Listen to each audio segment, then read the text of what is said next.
Hi, everyone. We hope you guys are having a great day out there. Thank you so much for joining us today. It is Mr. Tiska with you once again. And once again, I'm joined by Mrs. Kraft. Mrs. Kraft, how are you today? I am awesome. How are you today, my friend? I'm fantastic. Thank you. And we also have Miss Hoff with us. Miss Hoff, how are you? I'm great. Ready to go. Oh, I like to hear that. All right. So today we're going to be doing Chapter 13, Section 2, Southern Society. Now, the big idea for today is that Southern society centered around agriculture. And the main ideas that we're going to talk about are that Southern society and culture consisted of four main groups, and free African Americans in the South faced a great deal of discrimination. Main idea number 1, Southern society and culture consisted of four main groups. Yeah, it's really interesting. When a lot of us think about the South, we think about these big plantations with these owners and that have dozens and dozens of slaves.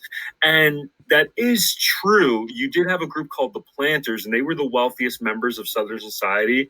And they had a lot of slaves and they had big mansions for the most part. But you also had other groups other than them.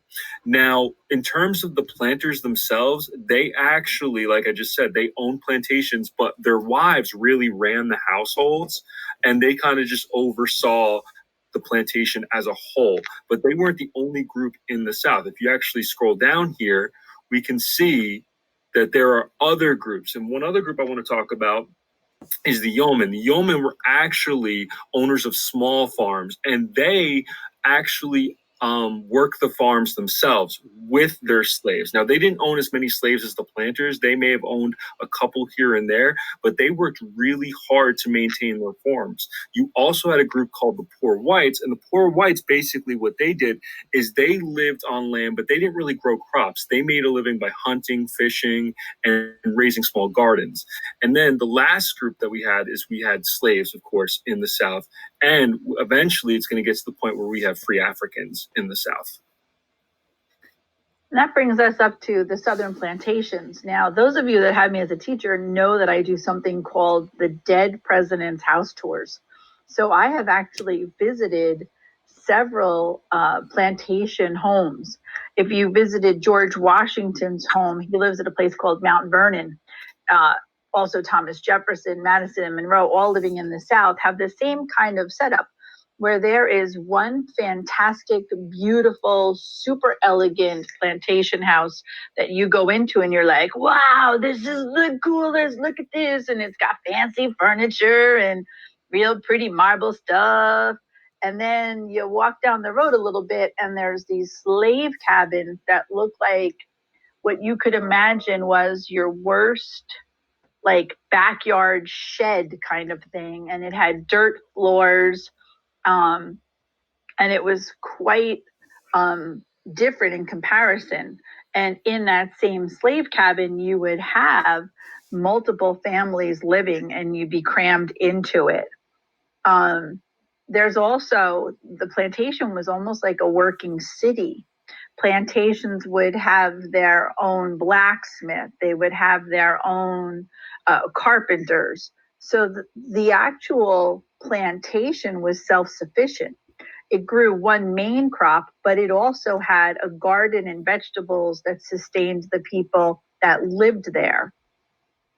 Southern society had a huge emphasis on religion, and religious outings were actually considered like social events. On Sunday, you would go and you'd go to church and you'd make a day of it.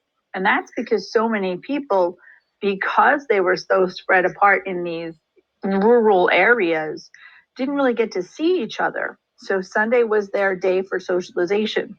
And you all can picture how important that is right now, considering what we're all going with. Everybody craves some kind of social get together. Now, there was an urban piece to this puzzle. The original southern cities were all along the coast, and they weren't there because they wanted to go to the beach and get a good tan. They were there because it gave them water access to sell their goods over to Europe, to ship them to Europe. The city governments there had a great water system.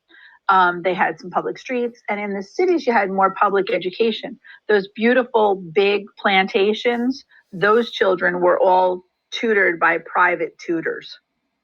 because they couldn't travel to go to school. It would be too far. So stark difference on the plantation, and that is definitely unique to the South.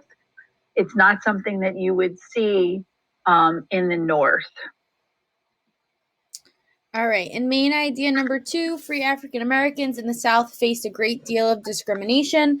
So there were about 250,000 free Africans living in the South by 1860. The free Africans still faced discrimination from white Southerners. They could not vote, they couldn't travel, they couldn't travel freely, and they couldn't hold certain jobs. So many white Southerners argued that free African Americans did not have the ability to kind of take care of themselves, and they faced a lot of discrimination. And I think that's it. Yes, I believe that's it for us today. Thank you guys so much for joining us. Ms. Kraft, do you have anything else you want to add? No, but if you have some spare time, because today was relatively short, see if you can't go check out Mount Vernon online. And you can see George Washington's plantation. It is really something special to look at. Absolutely. Ms. Hoff, anything else you want to add? Nope, that's a great idea. All right, guys. Thank you again. Have a great day. We'll talk to you soon. Bye-bye.